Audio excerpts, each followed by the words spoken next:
ಸುಮಾರು ಎಷ್ಟು ವರ್ಷದ ಹಳೆ ಇದು ತೇತರಾಗಿ ರಾಮಾವತಾರದಲ್ಲಿ ಸೃಷ್ಟಿಯಾಗಿರೋದಂತ ನಮ್ಮ ಹಿರಿಯರುಗಳಿದ್ದಾರೆ, ತಾತ ಮುತ್ತಾತಿರು.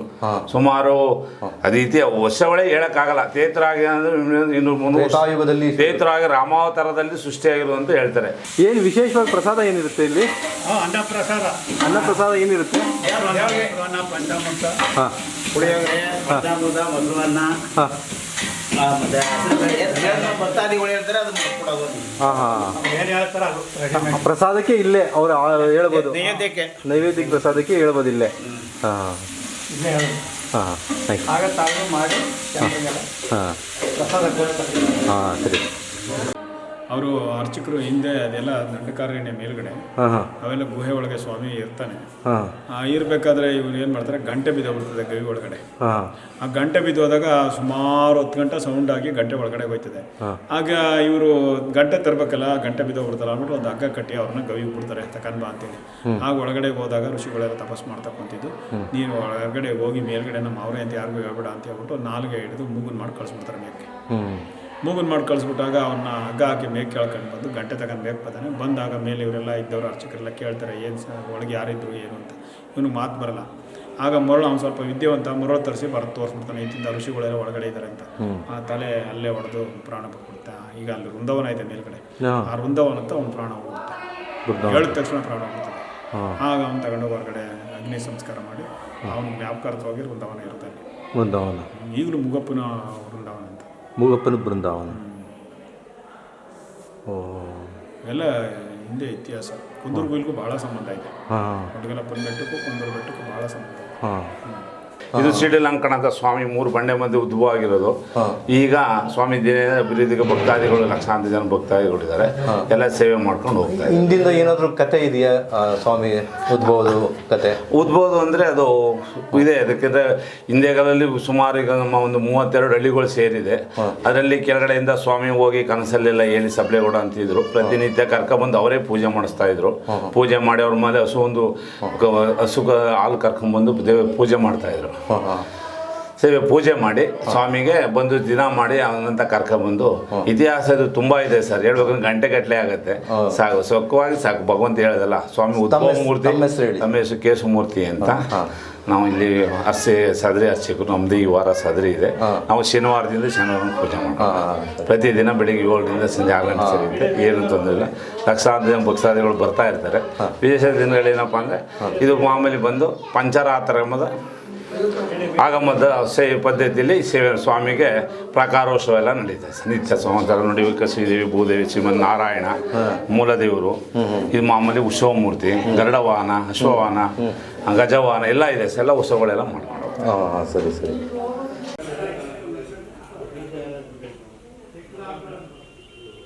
ಅಂದರೆ ಈ ಪುರಾತನ ಕಾಲದಿಂದ ನಮ್ಮ ತಾತ ಮುತ್ತಾತನ ಕಾಲದಿಂದಲೂ ದೇವಸ್ಥಾನ ಇದು ಅಭಿವೃದ್ಧಿ ನಡ್ಕೊ ಬರ್ತಾ ಇದೆ. ಅದರಿಂದ ಹಿಂದೆ ಅಂತಂದರೆ ಇಲ್ಲಿ ಅರ್ಚಕ ಅನ್ನೋದು ಯಾರೂ ಇರಲ್ಲ. ಇಲ್ಲಿ ಈ ದೇವಸ್ಥಾನದಲ್ಲಿ ಯಾರೋ ಒಬ್ಬರು ಇದಾಗಿ ಬಂದರು, ಈ 2 ಮಕ್ಳು ಕಟ್ಕೊಂಡು ಹೊರಗಡೆ ಇದಾಗಿ ವೈಷ್ಣವ ಸಂತತಿಯಿಂದ ಒಬ್ಬರು ಹೊರಗಡೆಯಿಂದ ಬಂದಾಗ ಇಲ್ಲಿ ಒಂದು ಏಚನ ಕೆರೆ ಅಂತಿದೆ. ಅಲ್ಲಿ ಬಂದ ಕುಂತು ಇದು ಮಾಡ್ತಾ ಇರುವಾಗ ಇಲ್ಲಿ ದೇವಸ್ಥಾನ ನೋಡಿದ್ರು, ದೇವಸ್ಥಾನ ನೋಡಿದ್ರು, ಬೆಟ್ಟ ನೋಡಿದ್ರು. ಇದು ನೋಡಿದಾಗ ಏನಾಯ್ತು, ಇಲ್ಲಿ ಒಂದು ದೇವಸ್ಥಾನ ಕಾಣ್ತದಲ್ಲ ಅಂದ್ಬಿಟ್ಟಿದ್ದೆ. ಅಲ್ಲಿ ಹೋಗಿ ನಾವು ಪೂಜೆ ಇದು ಮಾಡ್ಬೋದಲ್ಲ ಅನ್ನೋದು ಉದ್ದೇಶಕ್ಕೆ ಒಬ್ಬ ವಯಸ್ಸಾದವ್ರು ಬಂದು ಪೂಜೆ ಇದು ಮಾಡೋದಕ್ಕೆ ಮಕ್ಕಳು ಕಟ್ಕೊಬಂದು ಇಲ್ಲಿ ಶುರು ಮಾಡಿದ್ರು. ಅವಾಗ ಮಾಡಿದಾಗ ಆಗದೆ ಪರೆಯಿಂದ ನಡ್ಕೊಬತ್ತು. ಬಂದಮೇಲೆ ಇಲ್ಲಿ ವಯಸ್ಸು ಸಂತತಿ ಅಂದರೆ ನಮ್ಮ ವೈಷ್ಣವರಲ್ಲಿ 4 ಜನಾಂಗ ಆಯಿತು. ಇಬ್ಬರು 4 ಜನಾಂಗ ಆಯಿತು. 4 ಪಂಗಡ 4 ಜನಾಂಗ ಆಯಿತು. 4 ಜನಾಂಗದಿಂದನೇ ಅವರು ಈಗ 60, 70, 100 ಕೂಡ ಇದಕ್ಕೆ ಅರ್ಚಕತನ ಮಾಡ್ಕೊಂಡು ಇಲ್ಲಿ ಸೇವೆ ಮಾಡ್ಕೊಂಡು ಎಲ್ಲ ಹೋಗ್ತಾಯಿದ್ದೀವಿ.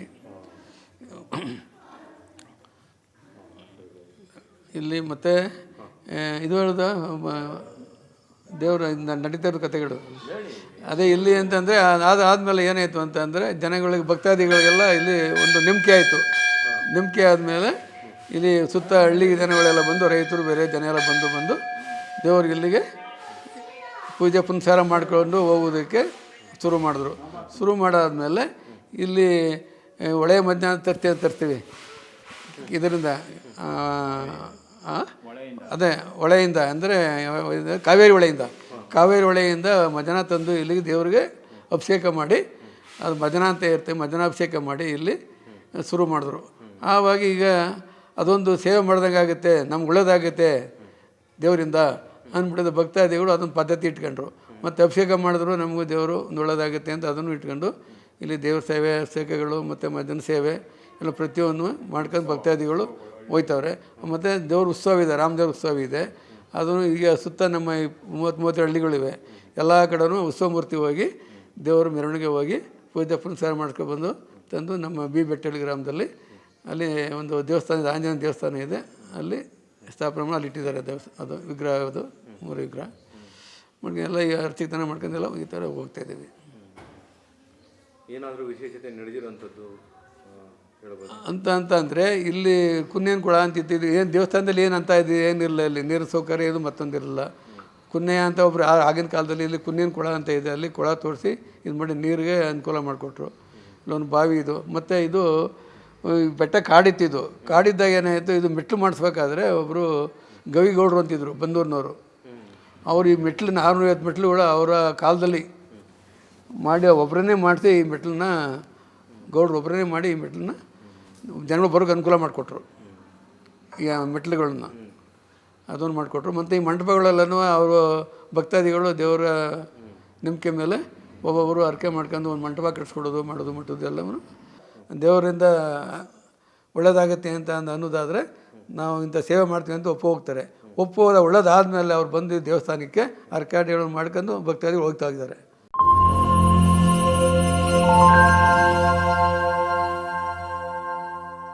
ತೇತರಾಗ ರಾಮಾವತಾರದಲ್ಲಿ ಸೃಷ್ಟಿಯಾಗಿರುವಂಥ ದೇವಸ್ಥಾನ ಇದು. ಸ್ವಾಮಿ 3 ಬಂಡೆ ಮಧ್ಯದಲ್ಲಿ ಉದ್ಭವ ಆಗಿರೋದು. ಕೌಶಲ್ಯ ರಾಮ ಪೂರ್ವ ಸಂಧ್ಯಾ ಪ್ರವರ್ತತೆ ಉತ್ತಿಷ್ಟ ನರಸಾದೂಲಂ ಕರ್ತವ್ಯಂ ದೈವಮಾಣಿಕಂ ಉತ್ತಿಷ್ಟೋ ಉತ್ತಿಷ್ಟ ಗೋವಿಂದ ಉತ್ತಿಷ್ಟ ಗರುಡಧ್ವಜ ಉತ್ತಿಷ್ಟ ಕಂಸಾಕಾಂತಂ ತ್ರೈಲೋಕ್ಯಂ. ನೀವೇನಾದರೂ ದೇವಸ್ಥಾನಗಳಿಗೆ ಹೋಗಬೇಕು ಅಂದರೆ ಈ ವಿಷಯವನ್ನು ನೀವು ಮುಖ್ಯವಾಗಿ ತಿಳಿದುಕೊಳ್ಳಿ.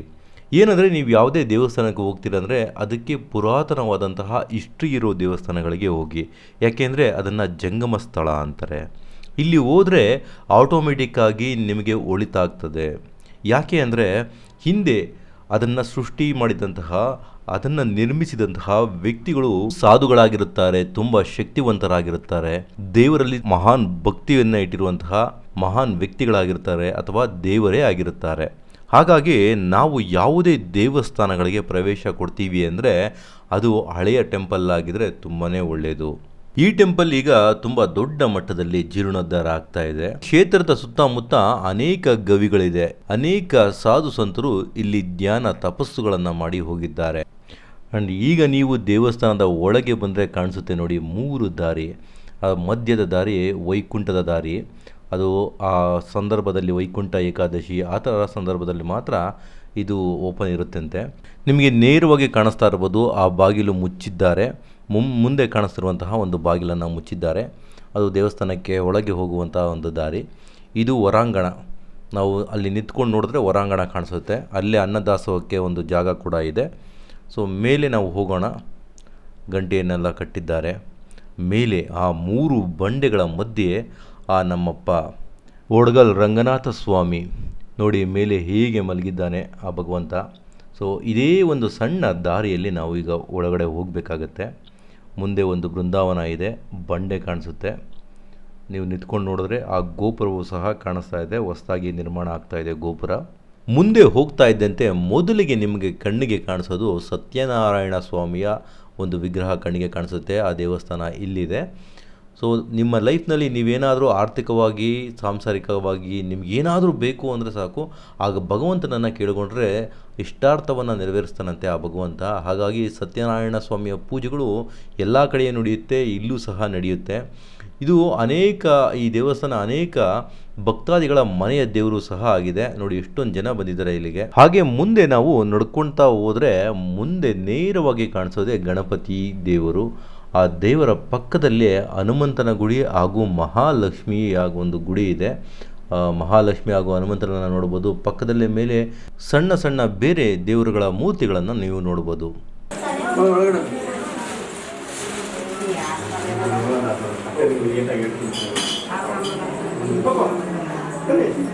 ಹರಿ ಓಂ ಶುಭೆ ಶೋಭನೆ ಮುಹೂರ್ತೆ ಕಲುಗೆ ಪ್ರಥಮ ಪಾದೆ ಜಂಬೂದೀಪೆ ಭರತಖಂಡೇ ವರ್ಷೆ ಮೇರೋ ದಿಗ್ಭಾನೆ ದಕ್ಷಿಣಾಯನ ಶುಕ್ಲಪಕ್ಷ ಶ್ರವಣ ನಕ್ಷತ್ರೋವಸ್ಯ ಶುಕ್ರವಾರಸ್ಯ ಯಜಮಾನಸ್ಯ ಗೋತ್ರವಸ್ಯ ನಾನಾ ಗೋತ್ರವಸ್ಯ ನಾನಾ ನಕ್ಷತ್ರೋಪಸ್ಯ ಶ್ರೀರಂಗನಾಥ ಸ್ವಾಮಿ ಕೃಪಾ ಆಶೀರ್ವಾದ ಇತ್ಯರ್ಥಂ ಓಂ ಹರಿ ಓಂ ಗುರುಭ್ಯೋ ನಮಃ ಅಸ್ಮದ್ಗುರುಭ್ಯೋ ನಮಃ ಪರಮಗುರುಭ್ಯೋ ನಮಃ ಶ್ರೀಮತೆ ರಾಮಾನುಜಾಯ ನಮಃ ಹರಿ ಓಂ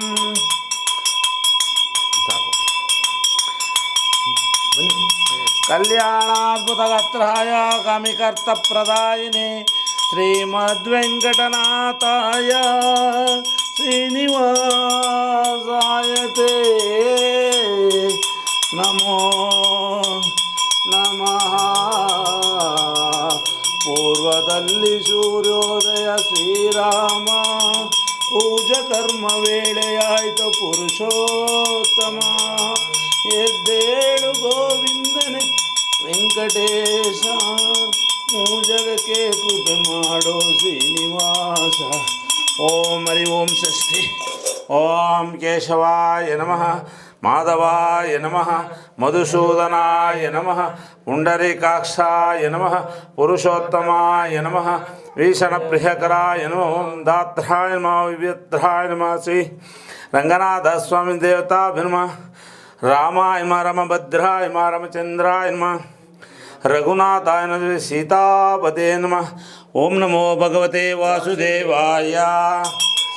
ಕೌಸಲ್ಯಾ ಸುಪ್ರಜಾ ರಾಮ ಪೂರ್ವಾ ಸಂಧ್ಯಾ ಪ್ರವರ್ತತೆ ಉತ್ತಿಷ್ಠ ನರಸಾದೂಲಂ ಕರ್ತವ್ಯಂ ದೈವಮಾಣಿಕಂ ಉತ್ತಿಷ್ಠೋ ಉತ್ತಿಷ್ಠ ಗೋವಿಂದ ಉತ್ತಿಷ್ಠ ಗರುಡಧ್ವಜ ಉತ್ತಿಷ್ಠ ಕಮಲಾಕಾಂತಂ ತ್ರೈಲೋಕ್ಯಂ ಓಂ ಮಧ್ಯಂ ಸಮರ್ಪ್ಯಾಮಿ ಪದ್ಮಂ ಸಮರ್ಪ್ಯಾಮಿ ಪರಿಮಳಾಸು ಸಮರ್ಪ್ಯಾಮಿ ಸುಗಂಧಂ ಸಮರ್ಪ್ಯಾಮಿ ಅಕ್ಷತಾಂ ಸಮರ್ಪ್ಯಾಮಿ ಶ್ರೀರಂಗನಾಥ ಸ್ವಾಮಿ ದೇವತಾ ಪರಿಮಳ ಪುಷ್ಪಂ ಸಮರ್ಪಯಾಮಿ. ಹರಿ ಓಂ ಶಾಂತಾಕಾರಂ ಭುಜಗಶಯನಂ ಪದ್ಮನಾಭಂ ಸುರೇಶಂ ವಿಶ್ವಾಧಾರಂ ಗಗನಸದೃಶಂ ಮೇಘವರ್ಣಂ ಶುಭಾಂಗಂ ಲಕ್ಷ್ಮೀಕಾಂತಂ ಕಮಲನಯನಂ ಯೋಗಿ ಬುದ್ಧಿಹಾರಕಂ ವಂದೇ ವಿಷ್ಣುಂ ಭವೈರಂ ಸರ್ವಲೋಕೈಕನಾಥಂ ಮೇಘಶ್ಯಾಮಂ ಕಿರೀಟಕೌಸ್ತುಭಂ ನಮಸ್ತೆ ಶಿರಸಾ ಚತುರ್ಭುಜಂ. ಓಂ ಶಾಂತಿ ಶಾಂತಿ ಶಾಂತಿ. ರಂಗನಾಥ ತಗೋ ಮುಂಗಾಡ್ತೆ ಗೋವಿಂದನೇ. ಷಡಗೋಪಂ ಸದಾ ವಿಷ್ಣುಂ ಶ್ರೀ ವಿಷ್ಣೋಪಾದಸಂ ಶಿರಶ್ಚಾದಾಮ್ಯಂ ಶತಮಾನಂ ಭವತಿ ದೀರ್ಘಾಶಿಷ್ಟಾರ್ಥಸಿದ್ಧಿರಸ್ತು ಸಕಲೈಶ್ವರ್ಯಸ್ತು ಶ್ರೀರಂಗನಾಥ ಸ್ವಾಮಿ ಕೃಪಾ ಆಶೀರ್ವಾದ ಇತ್ಯರ್ಥಂ. ಓಂ ರಂಗನಾಥ ನನ್ನ ಆಶೀರ್ವಾದ ಇರಲಿ ಕಣಪ್ಪ ತಂದೆ. ಹಾಂ ಮಡಗಪ್ಪ. ಅಕಾಲಮೃತ್ಯರಣಂ ಸರ್ವವಿಹಾನಿಮಾಣಂ ಸಮಸ್ತಾ ದುರಿತಶಮನಂ ಶ್ರೀ ವಿಷ್ಣು ಪಾದೋದಕಂ ಶುಭಂ ಸಾಲಿಗ್ರಾಂ ಶ್ರೀಶೈಲೇ ದಯಾಪಾತ್ರಂ ದಿವ್ಯಭಕ್ತಾದಿಗುಣಾಣಂ ಯತೀಂದರ್ಪಣಂ ವಂದೇ ರಂಬಿಜಾಮಾತರಂ ಲಕ್ಷ್ಮೀನಾಥ ಸಮಾರಂಭಾಂ ನಾಥಾಯ ಅಸ್ಮದಾಚಾರ್ಯಪರ್ಯಂತಾಂ ವಂದೇ ಗುರುಬ್ರಹ್ಮ ಯೋಗಿ ನಿತ್ಯಮಗ್ಮ ರುಗ್ಮೋಹ ಯಾಮೋಹ ಸ್ತೃಣಾಯ ಮೇನೆ ಅಸ್ಮದ್ಗುರೋ ಭಗವತೋ ದೇಕ ಸಿಂಧೋ ರಾಮಾಜ ಶರಣಂ ಪ್ರಪದ್ಯಸೆ ರಂಗನಾಥಾಸ್ವಾಮಿ ಕೃಪಾ ಆಶೀರ್ವಾದ ಇತ್ಯರ್ಥಂ. ಓಂ ಶ್ರೀ ರಂಗನಾಥ. ಶ್ರೀ ಭಗವಂತನ ಸ್ವಾಮಿ ಸನ್ನಿಧಾನ ಅಂದರೆ ಇದು ತೇತರಾಗ ರಾಮಾವತಾರದಲ್ಲಿ ಸೃಷ್ಟಿಯಾಗಿರೋಂಥ ದೇವಸ್ಥಾನ. ಇದು ಸ್ವಾಮಿ 3 ಬಂಡೆ ಮಧ್ಯದಲ್ಲಿ ಉದ್ಭವ ಆಗಿರೋದು. ಇದು ಯಾವುದೇ ಪ್ರತಿಷ್ಠಾಪನೆ ಮೂರ್ತಿ ಅಲ್ಲ, ಇದು ಉದ್ಭವ ಮೂರ್ತಿ ಸ್ವಾಮಿ. ನಮ್ಮ ಸ್ವಾಮಿಗೆ ಆಕಾರ ಇಲ್ಲ, ನಿರಾಕಾರ ಮೂರ್ತಿ. ಈಗ ನೀವೆಲ್ಲ ಬೇರೆ ಕಡೆಯಲ್ಲೇ ಹೋದರೆ ಕೆತ್ತನೆ ಮೂರ್ತಿ, ಪ್ರತಿಷ್ಠಾಪನೆ ಮೂರ್ತಿ ನೋಡ್ತೀರ, ಅದರಲ್ಲಿ ರೂಪ ಇರುತ್ತೆ. ಆದರೆ ನಮ್ಮ ಸ್ವಾಮಿ ರೂಪ ಇಲ್ಲ. 3 ಬಂಡೆ ಮಧ್ಯದಲ್ಲಿ ನೋಡಿ, ಈ ಕಡೆ ಬಲಗಡೆ ಎಡಗಡೆ ಹಿಂದೆಗಡೆ 3 ಕಡೆ ಸ್ವಾಮಿ ಬಂಡೆಯಲ್ಲಿ ಉದ್ಭವ ಆಗಿರೋದು. ಅದಕ್ಕೋಸ್ಕರನೇ ಒಡ್ಡುಗಲ ರಂಗನಾಥ ಸ್ವಾಮಿ ಅಂತ ಹೆಸರು ಬಂದಿರೋದು. ಸ್ವಾಮಿ ಹೆಸರೇ ಒಡ್ಡಾಗಿ ಉದ್ಭವ ಆಗಿರೋದಕ್ಕೆ ಒಡ್ಡುಗಲ ರಂಗನಾಥ ಸ್ವಾಮಿ ಅಂತ. ಯಾಕೆಂದರೆ ಇವತ್ತು ಎಲ್ಲ ದೇವಸ್ಥಾನದಲ್ಲಿ ನಾವು ಪ್ರತಿಷ್ಠಾಪನೆ ಮೂರ್ತಿ ನೋಡ್ತೀವಿ. ನೋಡಿದ ತಕ್ಷಣ ಆಂಜನೇಯ ಅಂತೀವಿ, ಗಣಪತಿ ಅಂತೀವಿ, ವಿಘ್ನೇಶ್ವರ, ಆಂಜನೇಯ, ಶನೇಶ್ವರ ಎಲ್ಲ ದೇವ್ರನ್ನ ನೋಡ್ತೀರಾ. ಆದರೆ ನಮ್ಮ ಸ್ವಾಮಿಗೆ ಆ ಥರ ಆ ರೂಪ ಇಲ್ಲ. ನಾವು ಸ್ವಾಮಿಗೆ ಪ್ರತಿ ಶನಿವಾರ ಆರತಿ ವಾರದ ದಿನ ಬಂದು ಸ್ವಾಮಿಗೆ ಅಲಂಕಾರ ಮಾಡ್ತೀವಿ. ಅವನಿಗೆ ವಸ್ತ್ರ ಒಡವೆ ಆಭರಣ ಎಲ್ಲ ಅಲಂಕಾರ ಮಾಡಿದಾಗ ರೂಪ ಕೊಡ್ತೀವಿ ನಾವು. ಆವಾಗ ಸ್ವಾಮಿಗೆ ಮೂಗು, ಕಣ್ಣು, ಕಿವಿ, ಕವಚ, ವಜ್ರ, ಕಿರೀಟ, ಶೆಡೆ ಪ್ರತಿಯೊಂದು ಮಾಡಿ ಆಕಾರ ರೂಪ ಕೊಡ್ತೀವಿ. ಅವಾಗ ವಾರಕ್ಕೊಂದು ದಿನ ಶನಿವಾರ ವಿಶೇಷ ದಿನ, ವಾರದಲ್ಲಿ ಒಂದು ದಿನ ವಿಶೇಷವಾದ ದಿನದಲ್ಲಿ ನಾವು ಪೂಜೆ ನಡೀತದೆ. ಸ್ವಾಮಿಗೆ ಅಭಿಷೇಕ ಪೂಜೆ, ಭಜನೆ ವಿಶೇಷ ದಿನ ನಡೀತದೆ. ಮಾಮೂಲಿ ರಥ ಸಪ್ತಮಿ ವಿಜೃಂಭಣೆ ನಡೀತದೆ. ವೈಕುಂಠ ಏಕಾದಶಿ ನಡೀತದೆ. 4 ಶ್ರಾವಣಗಳು ಪಾಡ್ಯ ನಡೀತದೆ. ಪ್ರತಿದಿನ ವಿಶೇಷ ಪೂಜೆ ಇರ್ತಾರೆ. ಸಾವಿರಾರು ಜನ ಭಕ್ತಾದಿಗಳು ಬರ್ತಾರೆ ಈ ದೇವಸ್ಥಾನ. ಲಕ್ಷಾಂತರ ಜನ ದೇಶ ವಿದೇಶದಲ್ಲಿ ಎಲ್ಲ ಕಡೆ ಭಕ್ತಾದಿಗಳು ಇದ್ದಾರೆ. ವರ್ಷಕ್ಕೋಸ್ಕರ ಬಂದು ಸ್ವಾಮಿ ದರ್ಶನ ಮಾಡಿ ಅವರಲ್ಲಿರುವಂಥ ಕೋರಿಕೆಗಳೇನಿದೆ ಅವರ ಕೋರಿಕೆಗಳನ್ನು ಬೇಡಿ ಕೇಳಿಕೊಂಡು ಅವ್ರ ಕೈಲಾದ ಸೇವೆ ಮಾಡಿ ಹೋಗ್ತಾ ಇದ್ದಾರೆ. ಪ್ರತಿನಿತ್ಯ ಬರ್ತಾ ಇದ್ದಾರೆ. ಭಗವಂತನ ಸೇವೆ ದಿನ ನಡೀತಾ ಇರುತ್ತೆ. ಇದು ದೇವಸ್ಥಾನ ಬಂದು ಬೆಳಗ್ಗೆ 7ರಿಂದ ಸಂಜೆ 6 ಗಂಟೆ ತೆರೆದಿರುತ್ತೆ.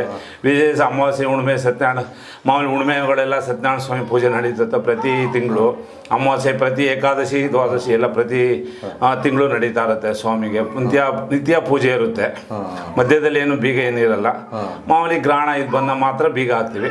ಮಾಮೂಲಿ ಇದು ಪಂಚರಾತ್ರ ವೈಷ್ಣವ ಸಂಪ್ರದಾಯ ಪಂಚರಾತ್ರ